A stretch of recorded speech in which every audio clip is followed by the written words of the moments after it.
You are now going to listen to a story read aloud to you.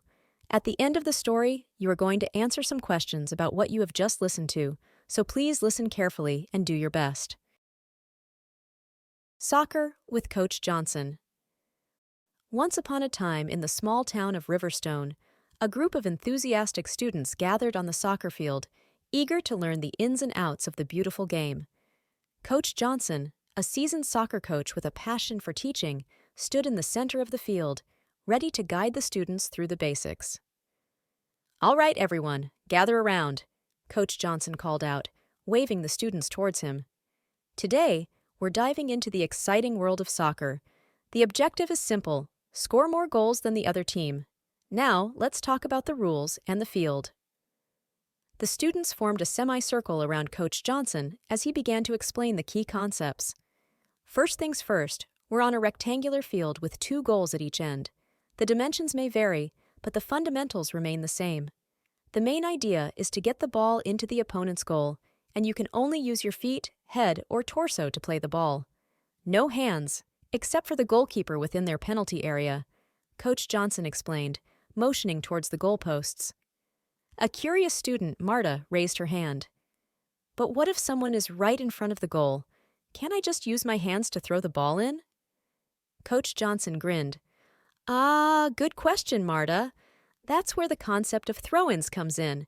When the ball goes out of bounds along the sidelines, the team that didn't touch it last gets to do a throw-in. You throw the ball back into play with your feet on the ground, using both hands from behind your head. The students nodded, taking in the information. Coach Johnson continued, "Now, let's talk about scoring. A goal is scored when the entire ball crosses the goal line between the goalposts and beneath the crossbar. Simple enough, right?" The students nodded again, and Cristiano, a budding soccer enthusiast, chimed in, "What about offside, coach?" "Great question, Cristiano.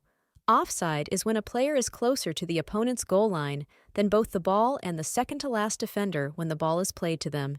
It helps keep the game fair and prevents players from camping out in front of the goal," Coach Johnson explained.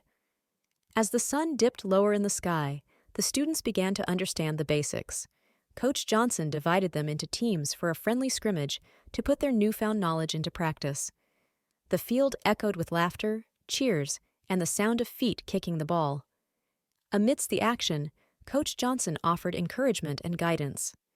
"Remember, passing is crucial, and teamwork makes the dream work," he shouted. The students played with gusto, applying the rules they had learned. Marta made a skillful throw-in, and Cristiano executed a precise pass that led to a goal.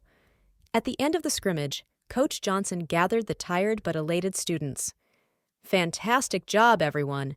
Soccer is a beautiful game that thrives on skill, teamwork, and strategy. Keep practicing, and you'll become soccer stars in no time." As the sun set over Riverstone, the students left the field with a newfound love for soccer, excited to continue their journey under the guidance of Coach Johnson. The beautiful game had woven its magic, leaving an unforgettable mark on the hearts of the aspiring players.